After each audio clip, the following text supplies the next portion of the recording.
señora directora, y muchas gracias, Partido Popular, por ir virando su posición con respecto a los eólicos, y luego hablaremos sobre cuál es la posición que creemos que se ha de tener y cómo la demagogia está justamente en otras líneas políticas. Varias preguntas, señora directora. Yo le pido, como siempre, que sea lo más escueta posible, que vayamos a la respuesta de la pregunta que le voy a hacer. ¿Qué opinión le merece el establecimiento de centrales eólicas en la reserva de la biosfera? Es decir, cuando hablábamos de zonas de zonificación, en la reserva de la biosfera ya tenemos centrales eólicas en la reserva de la biosfera, y yo me imagino que usted sabe que se ha pedido un informe al respecto de cuál es el impacto de estas. No le estoy pidiendo, señora directora, que me lea la directiva, sino que cuál es su opinión particular al respecto de que tengamos centrales eólicas, y no mal llamados parques eólicos, centrales eólicas en las zonas de la biosfera, y qué se va a hacer, o si han valorado ustedes cuál va a ser su actuación con respecto a esta cuestión en estas directrices que ya llevan 2 años de retraso. Gracias.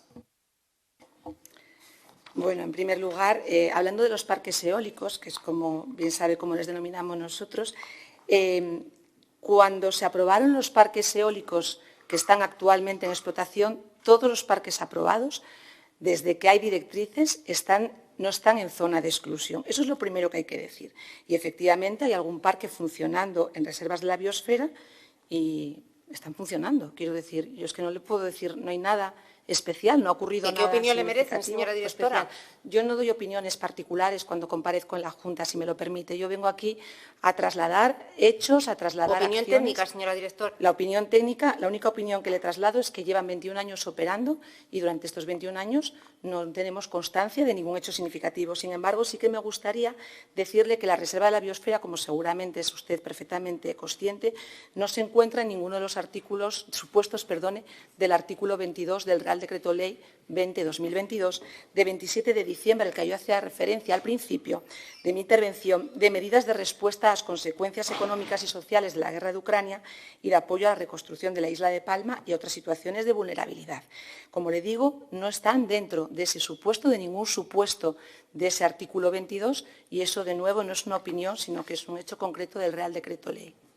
Muchas gracias, señora directora, pero efectivamente hay una opinión y le he hablado de un informe que se ha pedido, que yo no sé si ustedes ya lo tienen, pero efectivamente en la elaboración de esas directrices hay un componente político y hay un componente técnico. Si usted me dice que se va a basar en las directrices que vienen a nivel estatal, en las diversas directivas, yo le pregunto si ustedes en la elaboración de esa previa de las directrices de exclusión están teniendo en cuenta el mapa de exclusión que ya tiene elaborado desde hace bastante tiempo el Ministerio de Transición Ecológica, insisto, el Ministerio de Transición Ecológica, que es bastante más restrictivo que algunas de las cuestiones que se deslizan desde su dirección general y desde la Consejería de Industria. Gracias.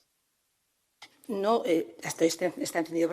No, simplemente decir, no tiene mapa de exclusión el Ministerio, lo que tiene son unos mapas de sensibilidad, de alta, media y baja sensibilidad, que, como usted también sabrá, estaban presentes. Sí, ¿los van a tener en cuenta, señora directora? ¿Me permite? Sí, es que es la pregunta que le he hecho. Le dije que quería hacerle preguntas y que, por favor, nos ciñéramos a esto. Yo le pregunto, ¿los van a tener en cuenta, señora directora? Señora, si me permite, le voy a contestar, por supuesto. Mire, le digo, hay 3 zonas que son de alta, media y baja sensibilidad, que, como usted sabe, en el Real Decreto Ley 6-2022 se incluían dentro de ese Real Decreto Ley y, sin embargo, han desaparecido en el Real Decreto Ley 20-2022. Pero para su tranquilidad sí que le digo que en ese documento de avance se va a tener en cuenta el diagnóstico territorial, el diagnóstico ambiental, las diferentes zonas e impactos ambientales y, como le decía, vamos a encargar informes y se van a hacer informes complementarios de lo que se estudie. Esos informes recogerán lo que tengan que recoger respecto a las reservas de la biosfera. Yo le repito que no emito opinión, sino que lo que se va a estudiar precisamente es el impacto, los impactos, informes sectoriales específicos en el occidente en particular y en las zonas de alta capacidad de acogida.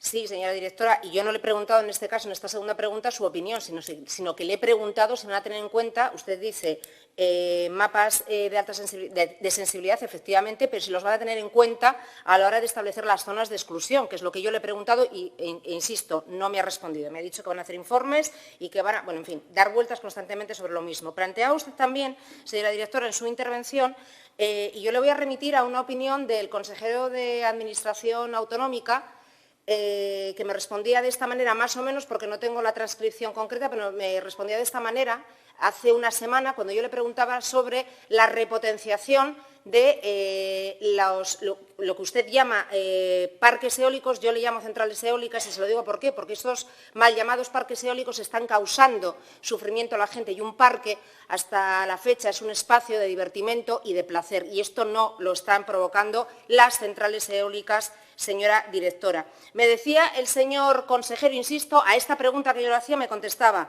acabáramos. Vamos a decirles nosotros a las empresas lo que tienen que hacer.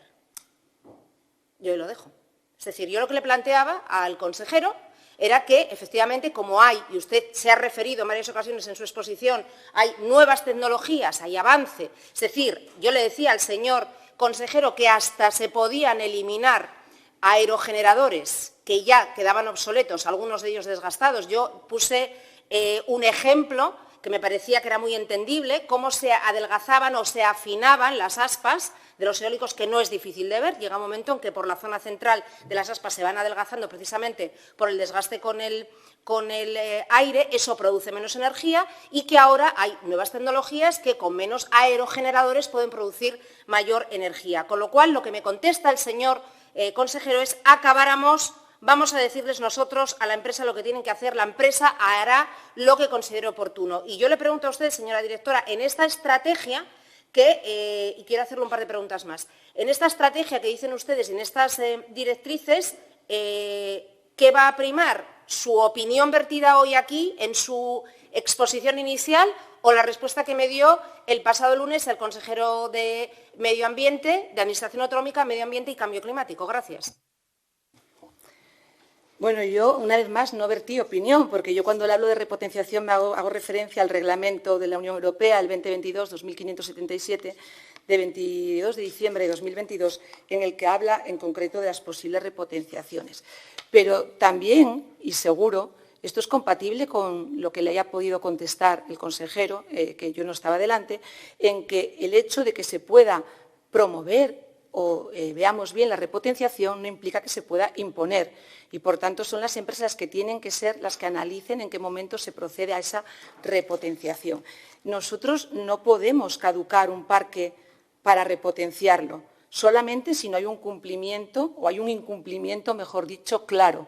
En tanto en cuanto no haya un incumplimiento y se esté manteniendo en condiciones correctas el parque y esté funcionando, son los promotores, entiendo yo, los que analizarán los rendimientos. Y tiene usted razón, hay equipos más eficientes y con mayor rendimiento y es probable que en los próximos años se vaya asistiendo progresivamente a repotenciaciones de parques existentes. Yo creo que es probable que eso se pueda producir. ¿Y cómo va a ser eso, señora directora? Discúlpeme, porque usted me está diciendo que ustedes no pueden influir, pero que es probable que en los próximos años se vaya modificando. ¿Cómo va a ser esto?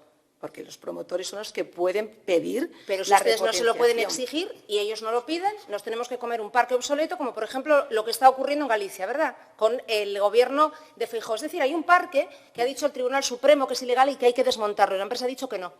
La empresa ha dicho que no. No, yo lo estoy poniendo en tesitura, quiero decir, estoy poniendo en el marco de lo que ya está ocurriendo, que esto también puede considerarse demagógico, pero es que está ocurriendo, sentencias del Tribunal Supremo. Entonces yo le pregunto que si en esas directrices, como usted dice, es probable, usted aboga porque haya repotenciación, porque tenemos que seguir las directrices que marca en Europa, que por cierto, señora directora, usted las entiende de una manera completamente distinta a como las entiendo yo.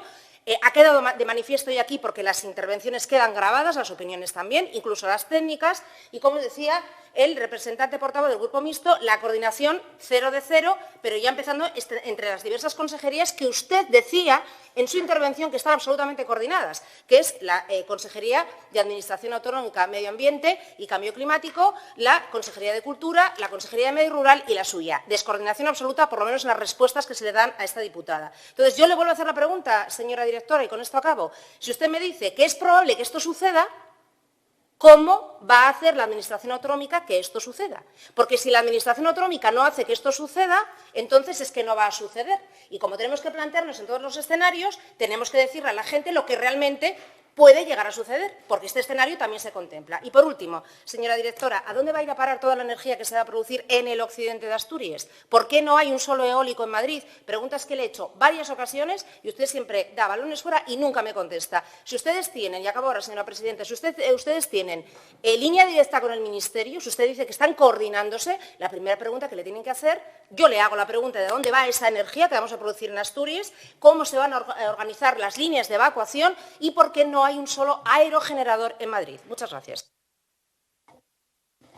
Volviendo a la pregunta de la coordinación, sí me gustaría decirle que la coordinación es absoluta. Usted preguntaba por una vida útil caducada y por conceptos que como tal no existen. Lo que existe es la caducidad. Yo no voy a entrar en analizar cuestiones que se han producido en una comunidad autónoma limítrofe que además no conozco.